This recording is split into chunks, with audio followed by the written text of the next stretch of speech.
Hello friends, good morning. Once again, welcome to the chemistry lecture. આપણે ધોરણ 11 chapter પહેલું રસાયણ વિજ્ઞાનની પાયાની સંકલ્પનાઓ કરી રહ્યા છીએ અને એમાં આજે એક રાસાયણિક સંયોગીકરણના નિયમો ગઈકાલના લેક્ચરમાં 5 સુધી ભણ્યા હતા. એમાં એક છેલ્લો છે ડાલ્ટનનો પરમાણુય સિદ્ધાંત ભણશું. આગળ આપણે ભણી ગયા દ્રવ્ય સંચયનો નિયમ ભણી ગયા, નિશ્ચિત પ્રમાણનો નિયમ, ગુણક પ્રમાણનો નિયમ, એવોગેડ્રોનો કદનો નિયમ, આવું બધું થોડી ચર્ચાઓ કરી.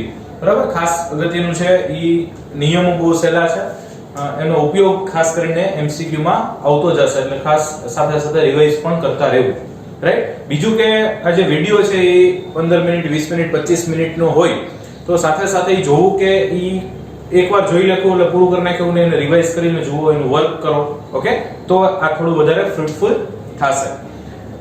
આજે હવે નેક્સ્ટ આપણે કરીએ છીએ ડાલ્ટનનો પરમાણુય સિદ્ધાંત. ઓબવિયસ છે, કોણે આપ્યો હોય તો કે ડાલ્ટન નામના સાયન્ટિસ્ટે જ આપ્યો હોય. એમણે સૌથી પહેલા ડાલ્ટને આ જે સિદ્ધાંત આપ્યો છે એનું વાક્ય શું, એ કેવા શું માંગે છે, તો કે એણે સૌથી પહેલા કીધું કોઈ પણ દ્રવ્ય છે એનો નાનામાં નાનો અવિભાજ્ય કણ એટલે પરમાણુ. દ્રવ્યનો નાનામાં નાનો અવિભાજ્ય કણ એટલે પરમાણુ. નાનામાં નાનો અવિભાજ્ય, હવે એક્ચ્યુઅલી આમ તમે જોવા જાવ તો અવિભાજ્ય હોય તો જ નાનામાં નાનો કહેવાય. અવિભાજ્ય છે મતલબ એનું આગળ ફર્ધર વિભાજન થતું નથી, અને ફર્ધર વિભાજન ન થાય તો એ નાનામાં નાનો થયો. પણ જો એનું ફર્ધર વિભાજન થઈ જતું હોય, પાછો એનો ટુકડો થતો હોય, એનું વિભાજન થતું હોય તો નાનામાં નાનો ના કહેવાય. પણ આ બે શબ્દ વાપરે છે તો આપણે શું વાંધો? Okay, right. વેલ, તો નાનામાં નાના અવિભાજ્ય કણ એટલે પરમાણુ, અને પરમાણુને ઇંગ્લિશમાં કહેવાય એટમ. પરમાણુનું ઇંગ્લિશ થાય એટમ. અચ્છા, અને ઈ જે એટમ શબ્દ છે એ શેના ઉપરથી ઉમેર્યો છે તો કે ઈ લેટિન વર્ડ છે એટોમિયો. ગ્રીક વર્ડ એટોમિયો છે. એટોમિયોનો મતલબ થાય અવિભાજ્ય, અને એના ઉપરથી આ પરમાણુ શબ્દ એટમ શબ્દ આવ્યો છે, અને એનું ગુજરાતી આપણે કરીએ છીએ પરમાણુ. રાઈટ. આ જે ડાલ્ટને આપ્યું હતું એટલે એને મૂળની જે ટેગલાઈન હતી શું હતી તો કે કોઈ પણ દ્રવ્ય, કોઈ પણ પદાર્થ એનો નાનામાં નાનો અવિભાજ્ય ઘટક એટલે તો કે પરમાણુ. આ સિવાય એને એનો આ સિદ્ધાંત છે ઈ a new system of chemical philosophy માં રજૂ કર્યો. આ એક પ્રકારની રિસર્ચ જર્નલ છે. New system of chemical philosophy એક પ્રકારની રિસર્ચ જર્નલ છે, અને કોઈ પણ નવી વસ્તુ ગોતાય સાયન્સની દુનિયામાં એ આવી જર્નલમાં પબ્લિશ થતી હોય તો ડાલ્ટને પોતાનો પરમાણુય સિદ્ધાંતમાં પબ્લિશ કર્યો. એમાં આ ટેગલાઈન તો આપી જ, સાથે સાથે બીજી 3-4 એમની પોસ્ચ્યુલેટ્સ આપ્યા. બે 3-4 એની અભિધારણાઓ આવી, અને ઈ આ ડાલ્ટનના સિદ્ધાંતની અભિધારણાઓ છે. એમાં પહેલું એને કીધું કે દ્રવ્ય અવિભાજ્ય પરમાણુનું બનેલું છે. દ્રવ્ય અવિભાજ્ય પરમાણુ એટલે આપણે એમ કીધું કે નાનામાં નાનો અવિભાજ્ય ઘટક એટલે તો કે પરમાણુ. મતલબ આપણે સિમ્પલી કહી શકીએ કે દ્રવ્ય છે એ અવિભાજ્ય પરમાણુઓનું બનેલું છે. રાઈટ. બીજું, આપેલ તત્વના બધા જ પરમાણુઓ સમાન ગુણધર્મ ધરાવે. એક તત્વ છે એના બધા જ પરમાણુ, દાખલા તરીકે હું એમ કહું કોઈ કેપિટલ A નામનો તત્વ છે તો એના બધા જ પરમાણુઓ કેવા તો કે સમાન ગુણધર્મો ધરાવે. તો ઈ તો આપણે ઓલરેડી તત્વની વ્યાખ્યા ભણ્યા ને કરી કેતા કે એક તત્વની વ્યાખ્યા શું આપી હતી તો કે એક જ પ્રકારના પરમાણુઓ જોડાઈને તત્વ બનાવે. એક જ પ્રકારના પરમાણુઓ જોડાઈને તત્વ બનાવે. તો ચોખ્ખી વાત છે, એક તત્વમાં રહેલા તો બધા પરમાણુ કેવા હોય તો કે સમાન હોય. તો આપેલ તત્વના બધા જ પરમાણુઓ સમાન હોય, સમાન દળાય હોય, બધી રીતે સમાન હોય, એના પરમાણુ ભાર સરખા હોય, એટલે કે એના દળ સમાન હોય, એની ત્રિજ્યા સમાન, લાઈક બધા જ પ્રકારના સમાન ગુણધર્મો ધરાવતા હોય. જુદા જુદા તત્વો હોય તો એના પરમાણુઓ પણ જુદા જુદા ગુણધર્મો ધરાવતા હોય. તો ચોખ્ખી વાત છે, દાખલા તરીકે એક પરમાણુ સોડિયમ, એક તત્વ સોડિયમ છે, એક તત્વ ક્લોરીન છે. તો સોડિયમના બધા જ પરમાણુઓ તો કે એક જ સરખા હોય, ક્લોરીનના બધા જ પરમાણુ તો કે એક સરખા હોય, પણ સોડિયમ અને ક્લોરીનના બધા પરમાણુ તો ઓબ્વિયસલી અલગ અલગ ગુણધર્મો ધરાવતા હોય છે. તો આપેલા તત્વના બધા જ પરમાણુ સમાન ગુણધર્મો ધરાવે છે, સમાન દળ વગેરે જેવા બધા જ સમાન ગુણધર્મો હોય, અને જુદા જુદા તત્વો છે તો એના પરમાણુઓ પણ જુદા જુદા ગુણધર્મો ધરાવે છે. ત્રીજું કીધું એને કે પરમાણુઓ જો નિશ્ચિત પ્રમાણમાં જોડાય, પરમાણુઓ નિશ્ચિત સંખ્યામાં જોડાય અથવા નિશ્ચિત પ્રમાણમાં જોડાય તો એ સંયોજન બનાવે છે. પરમાણુઓ નિશ્ચિત પ્રમાણમાં જોડાઈને શું બનાવે છે તો કે સંયોજન બનાવે. રાઈટ. અને છેલ્લું કીધું છે કે કોઈ પણ રાસાયણિક પ્રક્રિયા થાય તો રાસાયણિક પ્રક્રિયામાં માત્ર પરમાણુઓની ફેરગોઠવણી શક્ય છે, ઉત્પન્ન કરી શકાતો નથી કે નાશ કરી શકાતો નથી. રાસાયણિક પ્રક્રિયામાં શું કરીએ છીએ તો કે માત્ર ફેરગોઠવણી કરીએ છીએ, એમાં ઉત્પન્ન કે નાશ કરી શકાય નહીં. આમ તમે જોવા જાવ તો ડાલ્ટનનો પરમાણુય સિદ્ધાંત અત્યારે તમે જોવા જાવ તો ઈ મર્યાદિત છે. જો ફરી એકવાર કોઈ ખોટું ન કહેવાય, કારણ કે અત્યારે આજની ઘટના તમે જુઓ તો અત્યારે હાલ કોઈ પણ દ્રવ્યનો નાનામાં નાનો ઘટક છે તો કે પરમાણુ, તો કે ના નથી. એ અવિભાજ્ય છે તો કે નથી, કારણ કે હવે તો આપણે એવું પૂછ્યું છે કે પરમાણુ છે એ પાછો શેનો બનેલો હોય, તો કે પરમાણુ છે એ પાછો ઇલેક્ટ્રોન, પ્રોટોન અને ન્યુટ્રોન નો બનેલો છે. અને ઇલેક્ટ્રોન, પ્રોટોન, ન્યુટ્રોન નો બન્યો હોય એનો મતલબ પરમાણુ નાનામાં નાનો નથી. પરમાણુથી નાનો કોણ છે, તો કે ઇલેક્ટ્રોન, પ્રોટોન, ન્યુટ્રોન છે. એટલે કે પરમાણુ છે એ વિભાજ્યય થાય. શેમાં વિભાજિત હોય, તો કે ઇલેક્ટ્રોન, પ્રોટોન, ન્યુટ્રોન માં. એટલે અત્યારે આજે આપણે એવું કહીએ કે દ્રવ્યનો નાનામાં નાનો ઘટક પરમાણુ, તો એ ખોટું છે. પણ ડાલ્ટનનો સિદ્ધાંત ખોટો છે એવું ન કહી શકાય. હવે આપણે ડાલ્ટનનો સિદ્ધાંત શું કહી શકીએ, તો કે મર્યાદિત કહી શકીએ, કારણ કે ડાલ્ટને જ્યારે આ ગોઈતું હતું ત્યારે હજી ઇલેક્ટ્રોન, પ્રોટોન, ન્યુટ્રોનની શોધ થયેલી નહોતી, એટલે ચાલતું હતું. આગળ જતા એની શોધ થઈ એટલે ડાલ્ટનનો સિદ્ધાંત મર્યાદિત. આ તો તમારે સબ એટોમિક પાર્ટિકલ્સમાં જવું હોય તોની વાત છે. સબ એટોમિક પાર્ટિકલ્સ એટલે અપરમાણવીય કણો. અચ્છા, અપરમાણવીય કણો છે એટલે કે પરમાણુ જેનો બન્યો હોય, પણ ત્યારે તો પરમાણુ જ નાના નાના. આજની તારીખે જો તમે અપરમાણવીય કણો ન લ્યો તો આપણે નાના નાના ઘટક તરીકે પરમાણુને સ્વીકારીએ છીએ. સામાન્ય જનરલ ચર્ચા ચાલતી હોય તેમાં પછી આપણે ઇલેક્ટ્રોન, પ્રોટોન, ન્યુટ્રોનની ચર્ચા નથી કરતા. છે ખરા, રાઈટ? હવે ડાલ્ટનનો સિદ્ધાંત કેટલો બધો કામનો છે, બહુ ઉપયોગી છે, કારણ કે એ એક સિદ્ધાંત કેટલું બધું સમજાવી શકે. તમે જો એક સિદ્ધાંતે શું સમજાવ્યું કે પરમાણુનો બન્યો સમજાવ્યું કે હા, તત્વની વ્યાખ્યા એમાં આવી ગઈ કે નહીં, એક જ તત્વના બધા જ પરમાણુઓ સમાન હોય, જુદા જુદા તત્વોના પરમાણુઓ જુદા જુદા હોય, મતલબ તત્વ સમજાવી દીધું. નિશ્ચિત પ્રમાણમાં જોડાઈને સંયોજન બનાવે, મતલબ સંયોજનની ડેફિનેશન એ આમાંથી મળી.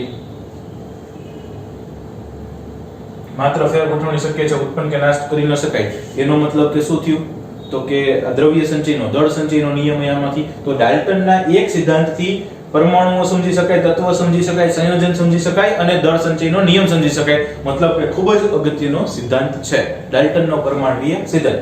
એમાં મૂળ સેન્ટેન્સ શું, તો કે કોઈ પણ દ્રવ્યનો નાનામાં નાનો અવિભાજ્ય કણ એટલે પરમાણુ. રાઈટ?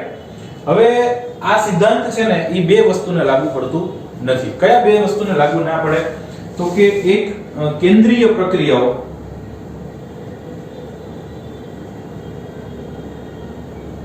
અને સમસ્થાનિકોના કિસ્સામાં લાગુ પડતું નથી. આ બે માટે ડાલ્ટનનો સિદ્ધાંત લાગુ પાડી શકાતો નથી, અથવા આ બે વસ્તુ ડાલ્ટનના સિદ્ધાંતથી સમજાવી શકાય નહીં. કઈ ન, એક તો કેન્દ્રીય પ્રક્રિયાઓ કા ન સમજાવી શકે, તો કે કોઈ પણના કેન્દ્રમાં શું હોય, તો કે પ્રોટોન્સ હોય, ન્યુટ્રોન્સ હોય. ઓકે, હવે આપણે જ્યારે ડાલ્ટનને સિદ્ધાંત આપ્યો ત્યારે ઇલેક્ટ્રોન, પ્રોટોન, ન્યુટ્રોનની તો શોધ જ નથી થઈ. તો તમે કેન્દ્રીય પ્રક્રિયા કોઈ પણની લેવાની તો એ કેન્દ્રમાં થાય, તો કેન્દ્રમાં તો પ્રોટોન, ન્યુટ્રોનની જ ચર્ચાઓ થશે, જે ડાલ્ટનના સિદ્ધાંત પ્રમાણે સમજાવી શકાતું નથી. એટલે કેન્દ્રીય પ્રક્રિયાઓ થતી હોય એમાં ડાલ્ટનનો સિદ્ધાંત લાગુ પડતો નથી. એક બીજું, સમસ્થાનિકના કિસ્સામાં લાગુ પડતું નથી. સમસ્થાનિક એટલે તો કે જેના પરમાણુ ક્રમાંક સરખા હોય પરંતુ પરમાણુ ભાર જુદા હોય. મતલબ કે ઇલેક્ટ્રોનની સંખ્યા સમાન હોય પરંતુ પ્રોટોન કે ન્યુટ્રોનની સંખ્યા જુદી જુદી હોય. એનો મતલબ પ્રોટોન, ન્યુટ્રોનની સંખ્યા જુદી છે, ઇલેક્ટ્રોનની સંખ્યા સમાન છે, તો વળી પાછી ચર્ચા તો ઇલેક્ટ્રોન, પ્રોટોન, ન્યુટ્રોનની જ આવી ને, રાઈટ? તો એનો મતલબ કે ઇલેક્ટ્રોન, પ્રોટોન, ન્યુટ્રોન આવે ત્યાં ડાલ્ટન નો આવે. ઇલેક્ટ્રોન, પ્રોટોન અને ન્યુટ્રોન આવે ત્યાં ડાલ્ટન નો આવે. એ બેને ભળતું જ નથી. એટલે કેન્દ્રીય પ્રક્રિયાઓના કિસ્સામાં અને સમસ્થાનિકોના કિસ્સામાં ડાલ્ટનના સિદ્ધાંત લાગુ પડતા નથી, અથવા ડાલ્ટનના સિદ્ધાંત વડે સમજાવી શકાતું નથી. રાઈટ? સો આ થઈ ગયો આપણો ડાલ્ટનનો પરમાણુવીય સિદ્ધાંત. એના પછી મિત્રો આપણે જોવું છે પરમાણુવીય દળ. પરમાણુવીય દળને ઘણીવાર મોસ્ટ ઓફ હું પરમાણુ ભાર વડે જ એમને સંબોધીશ. પરમાણુવીય દળ કે અથવા પરમાણુ ભાર કે, અથવા એને ઇંગ્લિશમાં કહેવાય એટોમિક માસ. એટમ એટલે પરમાણુ, એટોમિક માસ એટલે તો કે પરમાણુ ભાર. આમ તમે જો તો પરમાણુ ભાર એટલે શું, તો કે પરમાણુનું દળ. પરમાણુવીય દળ એટલે પરમાણુનું દળ. હવે હમણાં એ કીધું કે નાનામાં નાના કણ અને પરમાણુ કીધા, અવિભાજ્ય કણ અને પરમાણુ, મતલબ અતિ નાના છે. તો પ્રશ્ન થઈ સાહેબ, અતિ નાના હોય એના દળ ગોતવા કેમ? પરમાણુ એટલા અતિ નાના છે તો એના દળ કેમ મપાતા હશે? તો કે એના દળ માપવા માટે જે પદ્ધતિ વપરાય છે ઈ દળ સ્પેક્ટ્રોસ્કોપી કહેવાય. એને શું કહેવાય? એને દળ સ્પેક્ટ્રોસ્કોપી વડે માપી શકાય છે. અને એને તમારે ગુજરાતીમાં કદાચ જે સ્કોપીનું ગુજરાતી કીધું છે દળ સ્પેક્ટ્રોગ્રાફી એવું લખ્યું છે. એ યાદ થયું. દળ સ્પેક્ટ્રોસ્કોપી કયો, દળ સ્પેક્ટ્રોગ્રાફી કયો, અથવા માસ સ્પેક્ટ્રોસ્કોપી કયો. એનું ઇંગ્લિશ નામ શું થાય? માસ સ્પેક્ટ્રોસ્કોપી. અને ઈ સાધનનું નામ થાય માસ સ્પેક્ટ્રોમીટર. સાધનનું નામ થાય માસ સ્પેક્ટ્રોમીટર. એટલે કે દળ સ્પેક્ટ્રોમીટર વડે આના દળ માપી શકાતા હોય, કારણ કે અતિ સૂક્ષ્મ છે. એના દળ કેમ મપાય? તો કે દળ સ્પેક્ટ્રોસ્કોપી. દળ સ્પેક્ટ્રોસ્કોપી છે એ ટેકનિકનું નામ છે. અને સાધનનું નામ છે દળ સ્પેક્ટ્રોમીટર. એના વડે એના દળ માપી શકાય. અચ્છા, દળ નક્કી કેમ કર્યો? તો કે જૂના જમાનામાં જે દળ નક્કી કરતા ને એમાં હાઇડ્રોજનનું પરમાણુ દળ છે એ રેફરન્સ તરીકે લીધું હતું. હાઇડ્રોજનનું પરમાણુ દળ રેફરન્સ તરીકે લીધું હતું અને એ રેફરન્સ તરીકે લઈને પછી એની સાપેક્ષે બાકી બધાને નક્કી કરતા હતા. પણ જે લેટેસ્ટ પદ્ધતિ એવી એ પ્રમાણે હાઇડ્રોજનને હવે સ્વીકારતા નથી. એના માટે આપણે C12 ને સ્વીકાર્યું છે. જેમ જૂની પદ્ધતિમાં હાઇડ્રોજનને સ્વીકાર્યું હતું એમ નવી પદ્ધતિ પ્રમાણે આપણે પરમાણુ ભાર કેવી રીતે નક્કી કરીએ છીએ? તો કે C12 એટલે કાર્બન કે જેનો પરમાણુ ભાર 12 છે. કારણ કે કાર્બનના 3 સમસ્થાનિકો શક્ય છે: C12, C13, C14. C12, C13, C14 એવા 3 સમસ્થાનિકો શક્ય છે. તો એ 3 માંથી મૂળ પરમાણુ ભાર કેટલો? તો કે 12. એટલે C12 અથવા 12C એટલે કે મૂળ કાર્બન એને પ્રમાણિત ગણી લીધો છે, એને રેફરન્સ તરીકે લઈ લીધો છે. ભાઈ આ 12 પરમાણુ ભાર ધરાવતો કાર્બન છે એનું જે દળ છે એ રેફરન્સ તરીકે લઈ લીધું અને તેનું પરમાણુ દળ 12 AMU નક્કી કરવામાં આવ્યું છે. અને એનો પરમાણુ ભાર કેટલો નક્કી કરી લીધો, સ્વીકાર લીધો? તો કે 12 AMU. AMU એટલે એટોમિક માસ યુનિટ. AMU એટલે એટોમિક માસ યુનિટ એટલું સ્વીકારવામાં આવ્યું છે. એટલે પરમાણુ ભારના એકમ શું થશે? તો કે AMU થશે. ઓકે, અથવા AMU બરાબર U લેવામાં આવે છે. AMU બરાબર U. U એટલે યુનિફાઈડ માસ. છોકરાઓ દેખાય છે નીચે? હું જે લખું છું એ આવે છે કેમેરામાં? ઓકે, AMU ને યુનિફાઈડ માસ પણ કહેવાય. એટલે એની સંજ્ઞા U છે. AMU લખો અથવા U લખો. અને એનું હજી ઇક્વિવેલન્ટ થશે ગ્રામ પ્રતિ મોલ. શું થશે? ગ્રામ પ્રતિ મોલ. રાઈટ? હવે ઈ કઈ રીતે નક્કી થયું? તો કે એક પરમાણુવીય દળ એકમ. જો પરમાણુવીય દળ નથી, એક પરમાણુવીય દળ એકમ. હવે એક પરમાણુવીય દળ એટલે શું? તો કે C12 ના પરમાણુ દળના 12મા ભાગ જેટલું. C12 એટલે એમ કેમ? તો કે જો એક પરમાણુવીય દળ કીધું છે. હવે પરમાણુવીય દળ કેટલું નક્કી કર્યું? તો કે C12 નું કેટલું નક્કી કર્યું? તો કે 12. હવે એક હોય તો 12 છે એમાં એક હોય તો કે 12 નો 12મો ભાગ થયો ને. 12 નો 12મો ભાગ કરો, 12 AMU ભાગ્યા 12 કરો તો એક આવે ને. તો એક પરમાણુવીય દળ એકમ એટલે શું? તો કે C12 નું જે પરમાણુ દળ છે, C12 નું પરમાણુ દળ કેટલું છે? તો કે 12. એનો 1/12 અંશ એટલે કે એના 12મા ભાગ જેટલું. એટલે 12 નો 12મો ભાગ થાય એટલે કેટલો? તો કે 1. તો એને જ તો કહેવાય એક પરમાણુવીય દળ. એક પરમાણુવીય દળ એકમ એટલે એક કાર્બનનું જે પરમાણુ દળ છે એનો 1/12 અંશ એટલે ભાગ. દેશી ભાષામાં કાર્બનના પરમાણુ ભારનો 12મો ભાગ એટલે એક પરમાણુવીય દળ.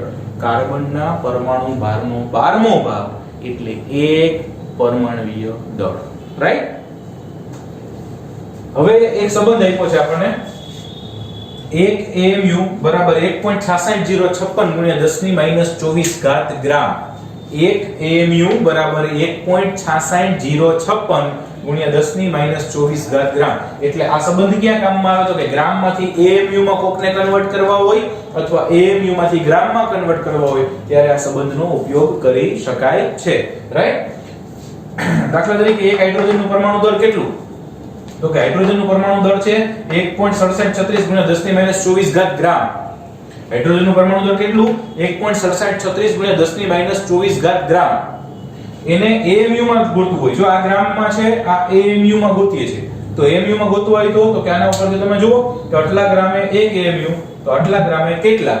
એનો મતલબ કે ના AMU ને આટલા વડે ભાગી નાખો એટલે 1.6736 ગુણ્યા 10⁻²4 ગ્રામ ભાગ્યા 1.66056 ગુણ્યા 10⁻²4 એટલે એકમ કયો કન્વર્ટ થઈ ગયો? તો કે AMU થઈ ગયો. આમને સાદું રૂપ આપતા આવશે 1.0078 અને 1.07007 એટલે approximately it is equal to 1.008. આપણે ગઈકાલે ઓલું રાઉન્ડિંગ ઓફ ના નિયમો છે, અહીંથી 7 કાઢવું છે તો 5 થી વધુ છે. 5 થી વધુ હોય ત્યારે આ દૂર કરવો છે છેલ્લો આંકડો, તો 5 થી વધુ છે. 5 થી વધુ ત્યારે આગલામાં 1 ઉમેરાય, આગલામાં 1 ઉમેરાય એટલે 1.00 7 ની બદલે કેટલા થઈ જશે? 8 AMU. રાઈટ? હાઇડ્રોજનનું પરમાણુ ભાર કેટલું છે? 1.6736 ગુણ્યા 10⁻²4 ગ્રામ. હવે આ પરમાણુ ભાર લખીએ ને ત્યારે પ્રશ્ન થાય સાહેબ આ એક કાર્બનનો પરમાણુ ભાર જો આટલો હોય 12 ગ્રામ, 12 AMU, તો આપણા અંદર તો કેટલા બધા કાર્બનિક દ્રવ્યો છે, કેટલા બધા હાઇડ્રોજનનો પરમાણુ ભાર 1. ઓક્સિજનનો પરમાણુ ભાર 16. તો કે આપણે તો કેટલું બધું પાણી છે, કેટલા ઓક્સિજન છે, કેટલા હાઇડ્રોજન છે, કેટલા કાર્બનિક સંયોજનો છે, તો આપણું તો આમ લાખો કરોડોમાં દળ થવું જોઈએ ને. તો કે ઈ છે ભાઈ, ઈ 12 છે ઈ AMU છે. એનો મતલબ એક કાર્બનનો પરમાણુ ભાર 12 નથી, 1 મોલ કાર્બનનો પરમાણુ ભાર 12 છે. યાદ રાખજો, કેટલા કાર્બનનો? 1 મોલ કાર્બનનો. 1 મોલ કાર્બનનો પરમાણુ ભાર એટલે 1 મોલ બરાબર કેટલા? ગઈકાલે છેલ્લો નિયમ ભણ્યા હતા. 1 મોલ એટલે કેટલા? 1 એવોગાડ્રો જેટલા. મતલબ કે 6.022 ગુણ્યા 10 ની 23 ઘાત. 6.022 ગુણ્યા 10 ની 23 ઘાત. એટલા કાર્બન ભેગા કરો ને ત્યારે એનું દળ 12 ગ્રામ થાય. સમજ્યા? કાર્બનનો પરમાણુ ભાર 12 લેવાનો, પણ AMU લેવાનો અથવા U લેવાનો. એનો મતલબ શું થાય? તો કે 6.022 ગુણ્યા 10 ની 23 ઘાત કાર્બન ભેગા થાય ને ત્યારે એનો પરમાણુ ભાર 12 ગ્રામ થાય. ડન? Very good.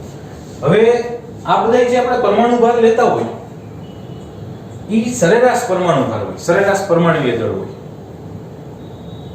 સરેરાશ પરમાણુય દળ કેમ? સરેરાશ કાઢવી એટલે તો એવરેજ કાઢવી, તમને ખબર હોય. પણ એમ કેમ? તો કે દાખલા તરીકે જો એક ઉદાહરણ આપણે આપ્યું છે, કાર્બન છે. તો કાર્બનના 3 સમસ્થાનિક સભ્ય છે. કયા કયા? તો કે C12, C13 અને C14. C12, C13, C14. 3 પરમાણુ ભાર શક્ય છે, સોરી 3 સમસ્થાનિકો શક્ય છે. એની સાપેક્ષ પ્રચુરતા આપી છે. પ્રચુરતા એટલે પ્રમાણ. ટકાવારીમાં એનું સાપેક્ષ પ્રમાણ આપ્યું છે. કેટલા ટકા? તો કે 98.892%, 1.108% અને 2 × 10 - 10 એનો મતલબ બહુ ઓછું. બહુ ઓછું હોય. 10 - 10 ટકા. બહુ ઓછું. રાઈટ? અને એના પરમાણુ ભાર કેટલા? તો કે 12. આનો પરમાણુ ભાર 13 લીધો છે, પણ એક્ચ્યુઅલી હોય કેટલો? તો કે 13.00335, 13.00335. અને આનો કેટલો? તો કે 14.00317. આપ્યું છે. આ ડેટા ગોખવાનો નથી, એ આપ્યો છે. હવે ઈ બધું આપ્યું છે તો આપણને એમ કે કાર્બનનો સરેરાશ પરમાણુ ભાર ગણો. તો કાર્બન તો 3 પ્રકારના છે, ત્રણેયના ટકેસ અલગ અલગ છે, ત્રણેયના પરમાણુ ભાર અલગ અલગ છે. તો ઈ કેમ ગોતાય? તો કે સિમ્પલી કાર્બનનું સરેરાશ પરમાણુય દળ બરાબર આ બેયનો ગુણાકાર, આ બેયનો ગુણાકાર, આ બેયનો ગુણાકાર અને ઈ ત્રણેયનો સરવાળો. એટલે શું? તો કે આ ટકા છે એટલે એને પહેલા તમારે શું કરવું પડશે? તો કે 100 વડે ભાગવા પડશે. રાઈટ? કારણ કે ટકા કાઢવા માટે 100 વડે ગુણ્યા હોય. તો આને ભાગો એટલે કેટલા આવશે? તો કે 0.98892. 0.98892 એને ગુણ્યા એનો પરમાણુ ભાર એટલે 12 પ્લસ આને 100 વડે ભાગો એટલે 0.01108. 0.01108 એને ગુણ્યા એનો પરમાણુ ભાર એટલે 13.00335 પ્લસ આ એટલે 2 × 10 - 12 100 વડે ભાગ્યા એટલે ડાયરેક્ટ ઘાતમાં ફેરવી નહીં આપણે. રાઈટ? એટલે 2 × 10 - 12 એને ગુણ્યા એનો પરમાણુ ભાર 14.00317. એટલે આ બે નો ગુણાકાર પ્લસ આ બે નો ગુણાકાર પ્લસ આ બે નો ગુણાકાર ઈ કરશો ટોટલ એટલે કેટલો હશે? તો કે 12.011. આવી રીતે આ કાર્બનનો સરેરાશ પરમાણુ ભાર થયો. આવી નાની નાની દાખલીઓ ક્યાંક આપી હશે તમને, ઉદાહરણમાં સ્વાધ્યાયમાં ગોતજો. એવું લખ્યું હોય કે સરેરાશ પરમાણુ દળ ગણો. સરેરાશ પરમાણુ દળ ગણો એટલે બીજી કઈ ચિંતા નહીં કરી નાખવાની. ઈ જેટલા આપ્યા હોય ને એના પ્રમાણ અને પરમાણુ ભારનો ગુણાકાર કરી ઈ બધાનો સરવાળો કરી નાખો એટલે સરેરાશ પરમાણુ દળ મળી જાય. ડન? ગુડ. ચલો હવે આપણે થોડાક પરમાણુ ભાર અત્યારે યાદ રાખવાના છે જે દરેક જગ્યાએ કામ આવશે. આનું પરમાણુ ભાર લખવો એવું ક્યાંય પૂછવાના નથી, પણ દાખલાઓમાં પરમાણુ ભારનો ઉપયોગ આવે. ખાસ કરીને અણુભાર, આના પછીનો ટોપિક છે અણુભાર. તો અણુભાર અથવા આણ્વીય દળ ઈ પરમાણુ ભાર ઉપરથી જ ગોતવાના હોય. તો કઈ અને બીજું કે પેપરમાં અમુક વખતે પરમાણુ ભાર આપ્યા પણ જો પરમાણુ ભાર જોઈ જોઈને લખવા પડે, ગણતરી કરવી પડે તેમાં બહુ ટાઈમ જાય. એનો મતલબ કે આપણી પ્રેક્ટિસ ઘટે છે. રાઈટ? એટલે પરમાણુ ભાર તો આવડતા જ હોવો જોઈએ. ઈવન આપણે અણુભાર ગણ્યા પછી એટલી પ્રેક્ટિસ કરવાની કે અમુકના તો અણુભારે મોઢે હોય, ગણવામાં ટાઈમ બગાડવાનો નહીં. રાઈટ? તો આટલા પરમાણુ ભાર ખાસ યાદ રાખી લેજો. હાઇડ્રોજનનો પરમાણુ ભાર 1, કાર્બનનો પરમાણુ ભાર 12, નાઇટ્રોજનનો પરમાણુ ભાર 14, ઓક્સિજનનો પરમાણુ ભાર 16. જો આમાં હાઇડ્રોજનનો પરમાણુ ક્રમાંક 1, પરમાણુ ભાર 1. પછી કાર્બન, નાઇટ્રોજન, ઓક્સિજન માં એવું થાય કે એના પરમાણુ ક્રમાંક કરતા ડબલ કરી નાખવાનો. કાર્બનનો પરમાણુ ક્રમાંક 6 તો એનો પરમાણુ ભાર 12, નાઇટ્રોજનનો પરમાણુ ક્રમાંક 7 તો એનો પરમાણુ ભાર 14, ઓક્સિજનનો પરમાણુ ક્રમાંક 8 તો એનો પરમાણુ ભાર 16. પછી સોડિયમનો પરમાણુ ભાર તો કે 23. એમાં સોડિયમનો પરમાણુ ક્રમાંક કેટલો? તો કે 11. તો કે 11 * 22 ને 1 * 33. મતલબ ઈ બહુ પરફેક્ટ નહીં થાય, ડબલ. એવો નિયમ નથી હો કઈ, આ તો ખાલી યાદ રાખવા માટે થોડું સ્કીમ કહું છું, બાકી એવો નિયમ નથી. પછી સલ્ફરનું તો કે 32, ક્લોરીનનું તો કે 35.5, જો એમાં ડાયરેક્ટ ડબલ નહીં થાય 17 દુ 34 થાય, એની બદલે કેટલા તો કે 35.5. પછી પોટેશિયમનો કેટલો તો કે 39, કોપરનો 63.5 અને ઝિંકનો 65. આ ગોખી નાખવાના છે, યાદ રાખવાના, એટલે સારી ભાષામાં ગોખી નાખવાના છે. નેક્સ્ટ લેક્ચર ભરો ત્યાં સુધીમાં પરમાણુ ભાર મોઢે આવડતા હોવા જોઈએ. એનો ઉપયોગ કરીને આપણે આવતીકાલથી અણુભાર ગણશું નેક્સ્ટ લેક્ચરથી, રાઈટ? સ્ક્રીનશોટ લઈ લેશું.